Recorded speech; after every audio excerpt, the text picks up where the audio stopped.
এই ভিডিওটিতে আমরা আলফা এইচআরডি অ্যাডমিন প্যানেলের ট্রেনিং মডিউলটি দেখব। ট্রেনিং এর প্রথমে আছে লিস্টিং, ট্রেনিং লিস্ট এবং ট্রেনার। কিন্তু এই দুটি কাজের আগে আমাদের অন্য একটি কাজ করতে হবে। এর জন্য আমাদের যেতে হবে এইচআরএম সিস্টেম সেটআপ। এখানে যাওয়ার পর আমরা একটা অপশন পাবো ট্রেনিং টাইপ। আমাদের এখানে যে আগে আপনাকে ট্রেনিং টাইপগুলো অ্যাড করে নিতে হবে, যে আপনার ট্রেনিং টাইপ মান্থলি হতে পারে, উইকলি হতে পারে, ইয়ারলি হতে পারে। সেক্ষেত্রে আপনি প্লাস বাটনে যাবেন, আপনার এখানে নামটা বসাবেন, বসে ক্রিয়েট অপশনে দিয়ে দিলে আপনার ক্রিয়েট হয়ে যাবে। এরপর যাবো আমরা আমাদের ট্রেনিং অপশনে। এখানে যে ফার্স্টে আমরা ট্রেনার ক্রিয়েট করব, যে কারা আমাদের ট্রেনিংগুলো করাবে। প্লাস বাটনে যাব, যে ব্রাঞ্চ সিলেক্ট করব, নাম দিয়ে দিব,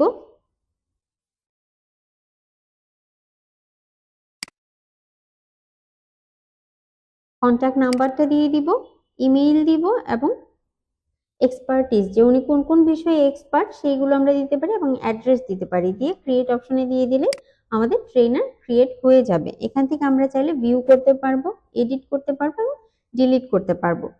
ট্রেনার ক্রিয়েট হয়ে গেলে আমরা যাব ট্রেনিং লিস্ট ক্রিয়েট করতে। ট্রেনিং ক্রিয়েট করতে আপনি ফার্স্টে যাবেন ক্রিয়েট অপশনে, এখানে যে ব্রাঞ্চ সিলেক্ট করবেন, আপনার ট্রেনার অপশন, যে আপনার ট্রেনার কি ইন্টারনাল না এক্সটার্নাল। যে আপনার কোম্পানির কেউ যদি ট্রেনিং নিয়ে থাকে, তিনি ইন্টারনাল হবে, যদি বাইরে থেকে এনে থাকেন সেটাই হবে এক্সটার্নাল। আমি ইন্টারনাল দিয়ে দিচ্ছি। ট্রেনিং টাইপ আমি মান্থলি দিয়ে দিচ্ছি।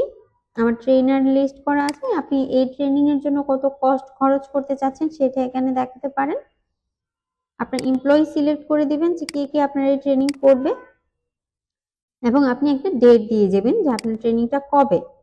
যদি কয়েকদিন ব্যাপী হয় সেক্ষেত্রে আপনি দুইটা ডেট দিয়ে দিবেন, যদি একদিনের জন্য হয় শুধু ওই ডেটটি সিলেক্ট করে দিবেন। এখানে চাইলে আপনি ডেসক্রিপশন দিতে পারেন, দিয়ে ক্রিয়েট দিয়ে দিলে আপনার